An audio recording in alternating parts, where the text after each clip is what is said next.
So I got my title, I got the author, I got some images, I got a poll quote, I got my article in there. Look at a couple more things we can do. Even though this is a page layout software, I can also add shapes, I can add lines, I can draw things with a pen tool, pencil tool. I have all these pre-made shapes here, right? Ellipse tool, rectangles, polygons. I can also add gradients of shading in there. So let's just break this space up a little bit. I sort of like this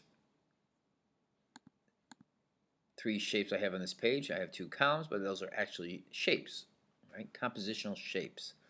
And I have my image here. I could put a caption on there. I'm not going to do that right now. But I'm going to maybe introduce one or two more shapes in here to break up the space a little bit, make it a little more interesting. Okay, so let me go over here to my rectangle tool. And I just want to break this column up a little bit so I can draw out a rectangle. Nice. I could fill it with color if I want. All right, I could grab a color from this image over here. Okay. And I could put a poll quote in there or another little bit of information or another image. Or I could just use this as a graphic element that breaks up the space a little bit. All right, now just a square color doesn't really do anything. But what I could do is make sure I don't have any fill and I don't have an outline or stroke. It's just a blank shape there, right? And the cool part about that is I can still put that text wrap on that and even increase the options there. Push the text out even a little more. And that just becomes some white space that maybe makes this a little more interesting, a little more legible.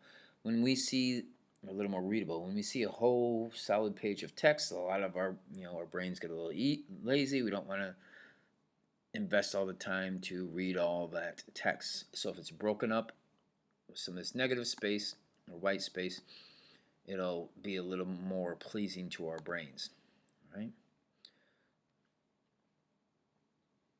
Now we have all these guidelines, which makes it sort of distracting, but to see how it would actually look, we go to View, Screen Mode, Preview. And that should take away all the guidelines, unless you highlight something. You can see there, it's a pretty nice, it's broken up pretty nice here. I could put a poll quote or maybe something over here, maybe another little image, or just leave it blank like that. Yeah, I sort of like that. View, Screen Mode, Normal. Now I can also add a graphic shape up here. So let's go under here. I could draw my own shape, or let's do an ellipse. I'm going to make this one go off the page. It's just going to move things around a little bit. If I want to be a perfect circle, I hold the shift key down while I'm dragging out and then let go of the mouse or trackpad and let go of the shift key. And there's that circle. Once again, I can fill it with a color. And maybe I'll do that. I can select a color here or eyedropper. Come out here and maybe get one of these cooler tones there. Okay. Move tool and text wrap. I want it to go around the actual object, not the bounding box. Okay, I still want to push it out a little bit. Yeah, that's sort of interesting. Obviously, this part that's off the page will not print, and this is just an image or a graphic that sort of breaks up that solid column again, gives me sort of interesting space. I don't want that stroke on there. I could take that fill color off also. Make sure it's selected. Could take that fill off and make sure that's selected. And there's no stroke on it. Good. All right. So once again, it gives me a negative space there. Well, maybe I do want a little bit of color on that circle. I can also type within the circle if I want to make that a text frame with a type tool, but I'm not going to. Let me fill that with a little bit of color.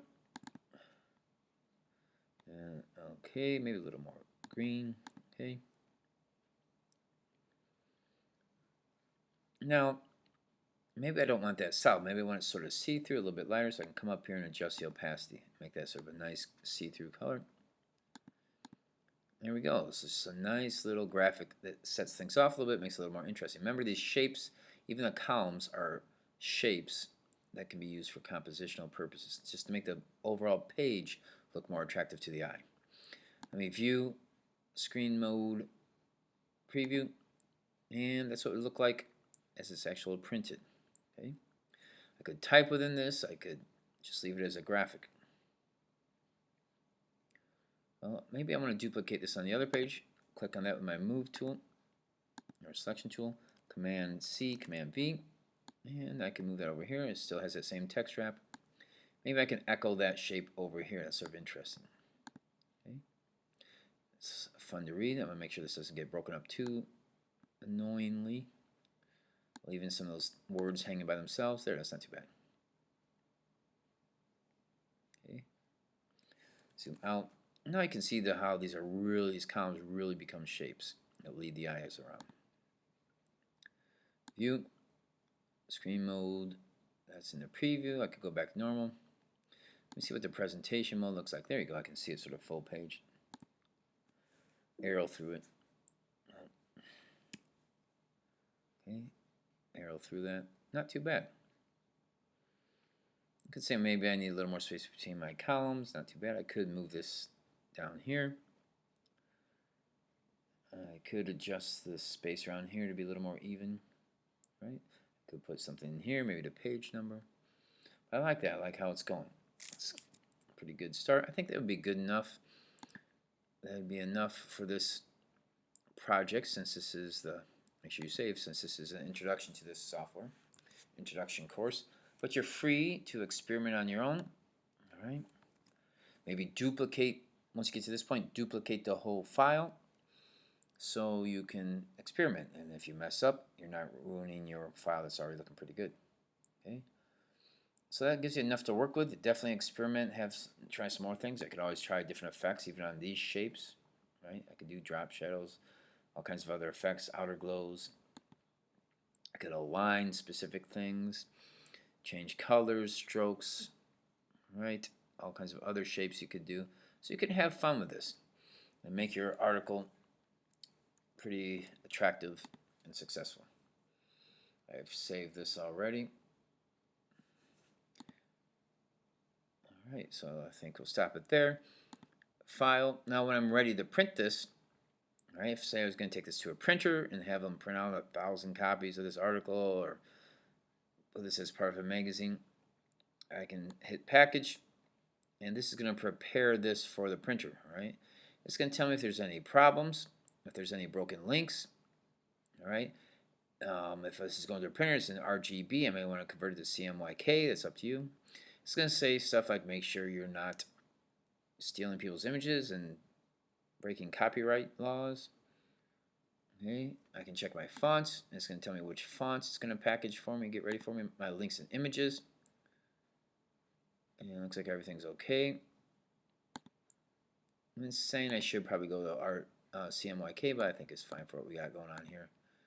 Okay, I can also make some notes in here, and now I can say package.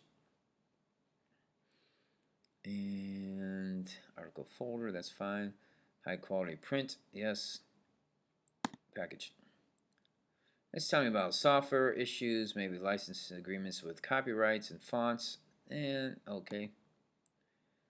Over text, that's saying some of the stuff may be going off the page, like these images here. And he's saying, hey, do you really want that image or that text or that shape going off the page? I think I do. Okay, now if I come back over here and I look for my actual article folder, and there's my original images, there's my original working file, and if I look in here, here's the one I saved, right? InDesign file, and the actual PDF of it, my links, puts those in there, and my fonts, whatever fonts I use, we'll put them in there. So it really organizes things for you. Also, while you're saving that, it does give you room for leaving notes. So maybe you want to leave a specific notes or address or something for the printers, you could do that. Okay, I think we'll stop there. That gives you a good start. Once again, you're free to experiment and add and take stuff away.